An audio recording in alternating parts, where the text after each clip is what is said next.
கடகராசி அன்பர்களுக்கு இந்த பங்குனி மாதம் ஒரு சவாலான மாதம்னே சொல்லலாம். ஏன்னு பார்த்தீங்கன்னா கடகராசி அன்பர்கள் நிறைய பேருக்கு நிறைய விஷயங்களை தாராளமாக அள்ளி கொடுக்கக்கூடியவர்கள்.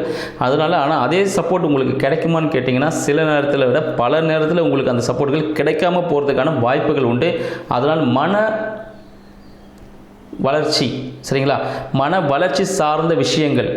சில பேருக்கு பார்த்தீங்கன்னா சின்ன குழந்தைகள் இருப்பாங்க. மனதில் பார்த்தீங்கன்னா நிறைய எண்ணங்கள் ஓடிட்டுருக்கும். அந்த பாதிப்புகள் ஏற்படுறதுக்கான வாய்ப்புகள் உண்டு. உணர்ச்சி வசப்படக்கூடியவங்க யாருன்னு கேட்டிங்கன்னா இந்த கடகராசி அன்பர்கள்னே சொல்லலாம். தாயார் சார்ந்த விஷயங்கள் எல்லாமே இதுவரை இருந்த பிரச்சனைகள் எல்லாமே இப்போது சால்வ் ஆகி ஒரு நல்ல விஷயமா இருக்க போது தாயார் சார்ந்த உறவினர்கள் மூலமாக இல்லை சொத்துக்கள் கிடைப்பதற்கான வாய்ப்பு, அதாவது தாயின் வழி உறவுகள், உங்கள் தாய் மாமாவாக இருக்கலாம், அத்தையாக இருக்கலாம், சித்தி பெரியம்மா யாருன்னா இருக்கலாம். இவங்க மூலியமாக உங்களுக்கு சொத்துக்கள் கிடைப்பதற்கான வாய்ப்புகளும் இருக்குது. வேலை வாய்ப்புகள் பார்த்து இருக்கக்கூடிய நம்ம கடகராசி அன்பர்களுக்கு இந்த காலகட்டம் பார்த்தீங்கன்னா வேலை அமர்வதற்கான ஒரு வேலை, நல்ல வேலையை நீங்கள் அமர்ந்து அப்படியே ஒரு கம்பீரமாக வேலை செய்ய போகிறீங்க.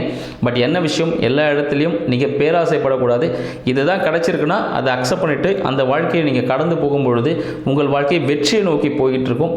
இந்த மாதம் பார்த்தீங்கன்னா உங்களுக்காகவே காத்து கொண்டிருக்கிறது. அதனால் எல்லா விஷயம் ஒரு சாக்ரிஃபைஸ் அதுன்னு கண்டிப்பாக வேணும். நான் தான்ற ஈகோவை ஒழிச்சிங்கன்னா சக்ஸஸ் அடையலாம்.